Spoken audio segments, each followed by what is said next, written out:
শুভ সকাল বন্ধুরা, সবাই কেমন আছেন? আমি তো ভীষণ ভালো আছি। তো এখন সকাল হয়ে গেছে। সকালবেলা নিজে ফ্রেশ হয়ে নিয়েছি। তো তারপরে ভাবলাম ঘরটা একটু ঝাঁট দিয়ে নিই। তো ঘরটা ঝাঁট দিয়ে নিচ্ছিলাম। তো দুদিন আগে একটা ভিডিও করেছিলাম যে আমি চুলে স্মুথনিং করছি। তো তার জন্য দেখুন আমার সকালবেলায় চুলটাকে ছেড়ে নিয়ে সমস্ত কাজ করতে হচ্ছে।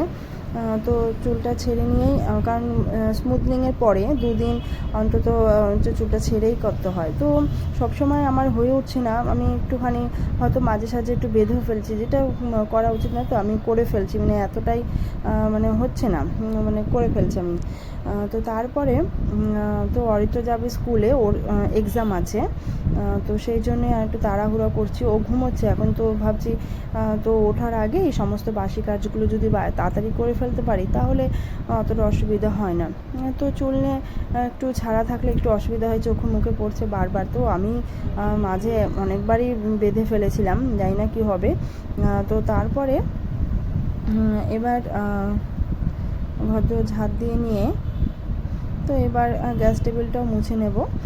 তো গ্যাস টেবিলটাও মুছে নিচ্ছে, মানে যত ব্যস্ততার মধ্যেও মানে হয়তো আমার অরিত্রকে তাড়াতাড়ি স্কুলে পাঠাতে হবে, এর জন্য মানে এগুলো ফেলে রেখে ওকে যে আগে তুলবো সেরকম করি না। মানে আগে আমি এই গ্যাস টেবিলগুলো সমস্ত মুছবো, তারপরে ওর কাছে যাব। মানে তাতে আমার যদি তাড়াহুড়োও করতে হয় তো সেটাও আমি রাজি আছি। মানে এগুলো আমার পরিষ্কার না করলে একটু ভালো লাগে না। তো সেটাই করে নিলাম আগে। তো এখানে চা বসিয়ে দিয়েছি। তো অরিত্র ঘুম থেকে উঠে গেছে, তো ব্রাশ ট্রাশ সব করে নিয়েছে। তো ওকে কমপ্ল্যান দিয়ে দিয়েছি, তো এখন ও কমপ্ল্যানটা খেয়ে নিচ্ছে। তো এক্সাম চলছে যেহেতু, ওকে এবার রেডি করিয়ে দেবো, ও যাবে স্কুলে। আজ না বাইরে একটু বৃষ্টি হচ্ছে, তো ভাবছি আমি গিয়ে ওকে দিয়ে আসবো, কারণ গাড়ি করে গেলে ও একটু ভিজে যেতে পারে। তো তাই জন্য ভাবছি আজকে টোটো করেই যাবো, ওকে দিয়ে আসবো। তারপরে দেখো এক্সামের জন্য রেডি হয়ে গেছে, এক্সাম বোর্ড নিয়ে। তো তারপরে ওকে স্কুল থেকে দিয়ে আসলাম। তো আমি গাড়িতে টোটোতে রয়েছি। তো দেখো বাইরে অনেকটা ভালোই বৃষ্টি হচ্ছে। তো ওই বৃষ্টির মধ্যে আমি চলে এসেছি। তো বৃষ্টিটা সামান্য একটু কমে গেছে। তো তারপরে ফেরার পথে তো চলে এলাম একটু ছাদে, দেখতে এলাম যে গাছ ফাছগুলো কেমন রয়েছে। তো এসে ছাদে দেখলাম যে পাতাগুলো হয়তো একটু সামান্য ভিজেছে, কিন্তু যে মাটির মানে গাছের গোড়ায় যেটা, সেখানে তেমন কোনো একটা বৃষ্টিটা হয়নি, মানে একটু শুকনো শুকনোই রয়েছে। তো ভাবলাম যে দুটো গাছ ওখানে রয়েছে, তো ওইগুলোকে একটু জল দিয়ে দিই। মানে পাতাগুলো দেখে মনে হচ্ছে ভীষণ বৃষ্টি ভিজে গেছে। তো তারপরে ভাবলাম অল্প অল্প করেই দিয়েছি। তো ওই গোড়া দুটো একটুখানি গাছে জল দিয়ে দিয়েছি। তো গাছগুলো একটু ভালো হবে এখানে, মানে মাটিটাই গোড়া যেখানে রয়েছে সেখানে একটু শুকনো রয়েছে, তো জল দিয়ে দিলাম। তো তারপরে চলে আসবো নিচে, ঘরে চলে আসবো। তো দেখো অরিত্র যাওয়ার পর আমার ঘর দুয়ার অবস্থা কী থাকে, এরকম হয়ে থাকে। তো সেটাকে ভালো করে গুছিয়ে টুছিয়ে নিলাম। তো গুছিয়ে নিলে না মনটাও ভালো লাগে যে একটা কাজ কমপ্লিট হয়ে গেছে। এদিকে মানে তারপরে রান্নাঘরে গেলে কি অতটাও অসুবিধা হয় না, যে ওখানে এখনও বিছানাটা তোলা হয়নি, মানে একটা হেডেক থাকে। তো আমার মতে ওগুলো সব পরিষ্কার করে এসে তারপরে রান্নাঘরে আসাটাই ভালো। তো তারপরে এখানে কুমড়ো দিয়ে ডাল বসিয়ে দিয়েছি। আর এখানে ঢ্যাঁড়সটা ভেজে নিয়েছি, মানে ধুয়ে নিয়েছি। তারপর এখানে ঢ্যাঁড়সটা ভাজবো, মানে পেঁয়াজ কেটে নিয়েছি আর ঢ্যাঁড়সটা কেটে নিয়েছি। তো এখানে পেঁয়াজ দিয়ে ঢ্যাঁড়সটাকে ভাজবো। তো তারপরে এখানে দেখো এবার রান্না বান্না শুরু করে দিয়েছি। তো আমার চুলটা ছেড়েই আর বললাম না, রান্নাগুলো একটু করতে হচ্ছে। তো তারপরে রান্নাটা করে নিচ্ছি ঝটপট করে।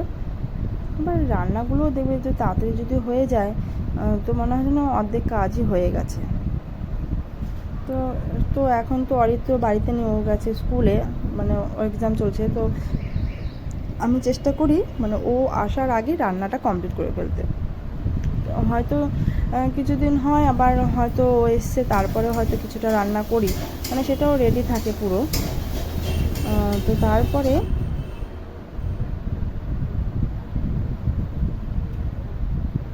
তো রান্নাবান্নাটা সেরে নিচ্ছি। তো সেরে নিয়ে তো এবার যাবো, তো রান্নাটা তাড়াতাড়ি করে নিলাম। তো ঝট করে তো এখানে চিমনিটা একটু চালিয়ে নিচ্ছি, যেহেতু একটু তেলের রান্না হচ্ছে। তো চিমনিটা তো চালানোই মানে বাধ্যতামূলক। তো তারপরে রান্নাটা এখানে আরেকটা রান্না হচ্ছে। তো দেখেছো আমি কিন্তু চুলটাকে বেঁধে ফেলেছি, মানে সবসময় চুলটা ছেড়ে একটু অসুবিধা হচ্ছিল, তো তারপরে চুলটা বেঁধেই ফেললাম। তো একবার গিয়ে কী করছে, একবার ফ্যানের নিচে গিয়ে একবার দাঁড়াচ্ছে, আবার এসে একটু রান্না করছে, এই করছিলাম।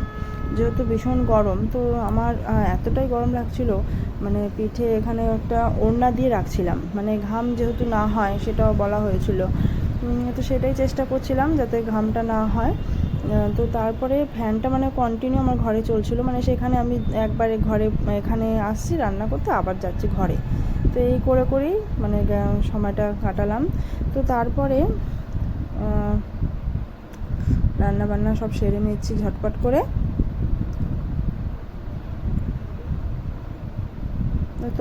তোমাদের যদি আমার এই ভিডিওটা ভালো লাগে, তবে আমার চ্যানেলটিকে কিন্তু অবশ্যই সাবস্ক্রাইব করে দেবে, সাবস্ক্রাইব করে দিও আমার চ্যানেলটিকে সবাই।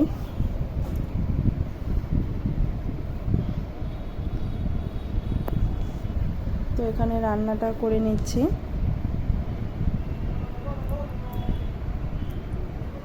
আমি না ডাল করার সময় কী করি, হয়তো ফোড়ন দেবো, তো ফোড়ন দেওয়ার আগে কী করি, সবসময় এক হাতা ডাল আগে কড়াইতে দিয়ে নিই, তারপরে পুরো ডালটা দিয়ে দিলে কি মানে ভালো হয়, মানে অতটা গায়ে ছেটে না। তো তারপরে এখানে ডাল রান্না হয়েছে, তো এখানে ঝিঙে দিয়ে আলু দিয়ে একটা মাছের ঝোল হবে। তো এখানে লঙ্কা, তারপরে হলুদ, নুন সমস্ত কিছু দিয়ে মানে কষিয়ে নিচ্ছি ভালো করে ঝিঙেটাকে। তো এই হচ্ছে মাছের মাথা, তো এই দিয়ে আমাদের আজকে মাছের ঝোলটা হবে। তো তারপরে স্নান টান সেরে পুজোটা দিয়ে নিলাম। আমার ভিডিওটা ভালো লাগলে অবশ্যই কিন্তু আমার চ্যানেলটিকে সাবস্ক্রাইব করে দেবে।